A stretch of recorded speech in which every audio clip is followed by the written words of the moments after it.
Bueno, muy bien. Hablando de politólogos, es importante conocer la referencia y la opinión de gente, sobre todo acá de nuestra región, la gente de Neuquén, por ejemplo, donde también la actividad económica, como el petróleo, Ujú. también se mide en las divisas en dólares. Sí, y que nos ayude a entender justamente qué pasa con la economía y este Ujú. dólar que se disparó. Estamos en comunicación con Alejo Paceto, presidente de la Asociación Neuquina de Ciencia Política e integrante de la consultora PDG. Alejo, muy buenas noches, gracias por atendernos nuevamente. Gracias, Alejo. Buenas noches o buenas tardes. ¿Qué tal? Buenas noches, ¿cómo están?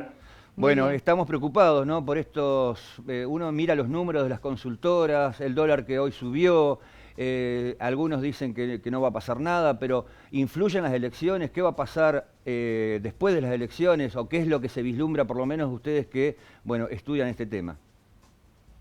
Sí, la verdad que son variables que obviamente quedan muy sujetas a la cuestión electoral. Es algo que es muy recurrente en todos los periodos electorales, que haya fluctuaciones en lo que tiene que ver con los valores del dólar. Pero bueno, como siempre digo, digamos, no podemos hacer muchas predicciones sobre qué puede llegar a pasar posterior al 14 de noviembre.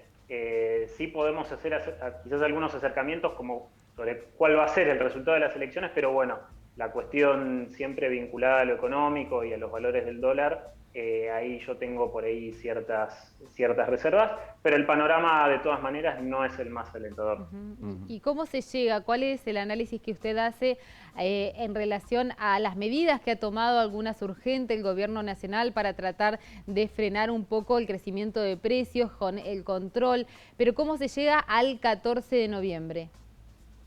La verdad es que el gobierno no llega en su mejor momento. Bueno, lo charlamos justamente después de lo que fueron las elecciones pasadas, ¿no? Tal Las cual. PASO, Ujú. Ujú. cuando fue la situación, digamos, que hubo esa pequeña crisis en el gabinete, hubo un reacomodamiento de los jugadores y el gobierno trató de, bueno, empezó a intentar dar vuelta una campaña que la verdad que con el correr de las semanas vemos que no lo ha logrado. Mm. Ha llevado adelante una serie de medidas económicas. En eso tiene que ver, obviamente, esto del control de precios, pero sobre todo la campaña política y especialmente en estas últimas semanas, la verdad que es una campaña que sigue sin interpelar a la sociedad.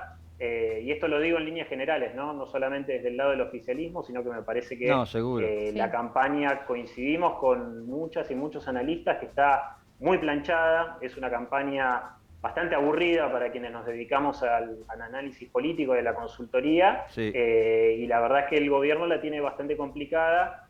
Yo creo que algunos números en líneas generales y en algunos distritos puede llegar a achicarlos, pero es muy difícil, muy difícil realmente Mm. que el gobierno logre revertir el resultado.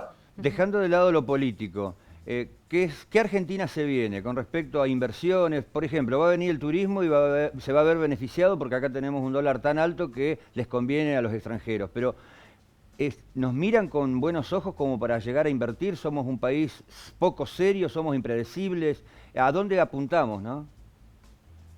Sí, es un país que puede ser, podemos definirlo por ahí como impredecible, yo no sé si decir poco serio, porque bueno, coincidamos o no, fue el anuncio de la inversión de esta empresa australiana que se va a hacer, bueno, en la provincia de Río Negro, en la región. Eso es una buena señal. Mm. Igual digamos, fue un anuncio muy reciente. Me parece que es un debate además que se está abriendo, que tiene que ver con este tipo de inversiones y energías.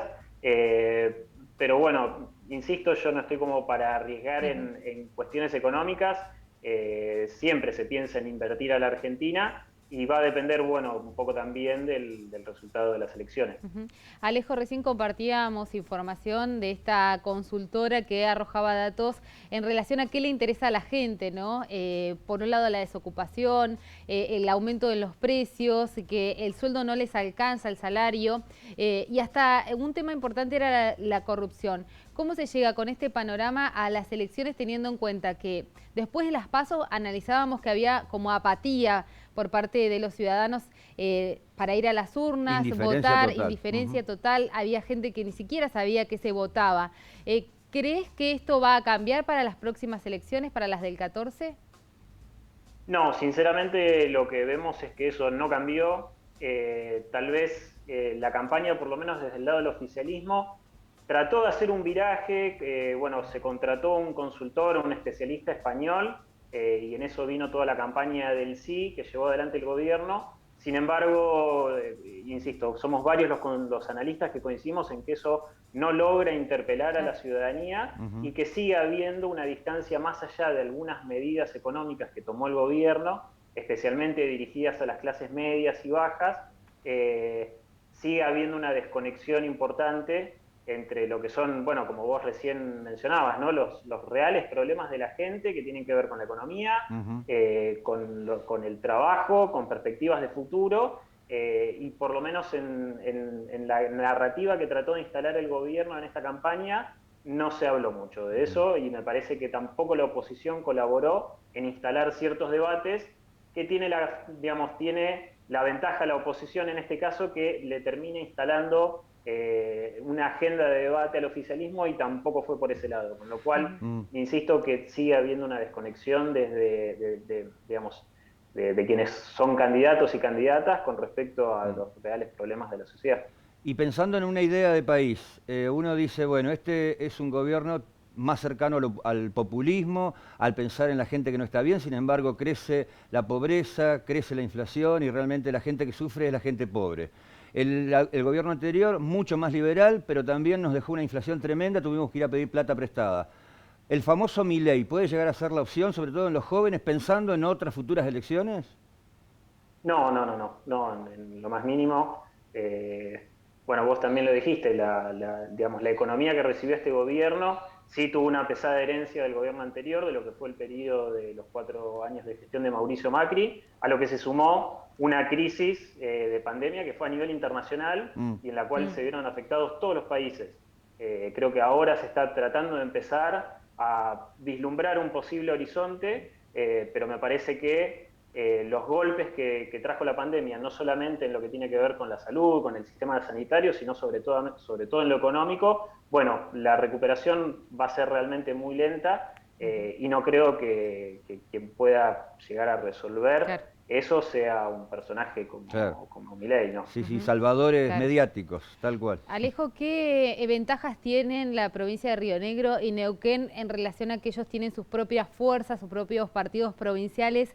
¿Les fue muy bien en relación a lo que sucedió a nivel nacional con esta famosa grieta entre los partidos? ¿Cómo analiza usted que les va a ir en las próximas elecciones?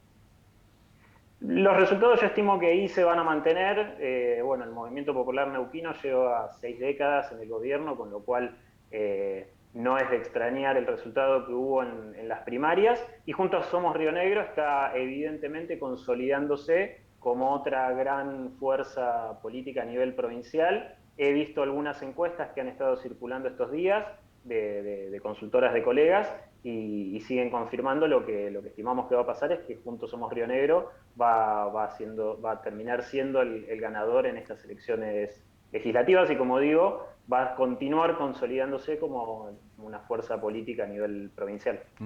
Río Negro, Neuquén, 2 provincias tan ricas, ¿no? Porque tienen tantos recursos, pero se ven arrastrados con una inflación que, bueno, está la gran discusión, pagar o no pagar la deuda. Si no pagás, te cierran las puertas también, ¿no?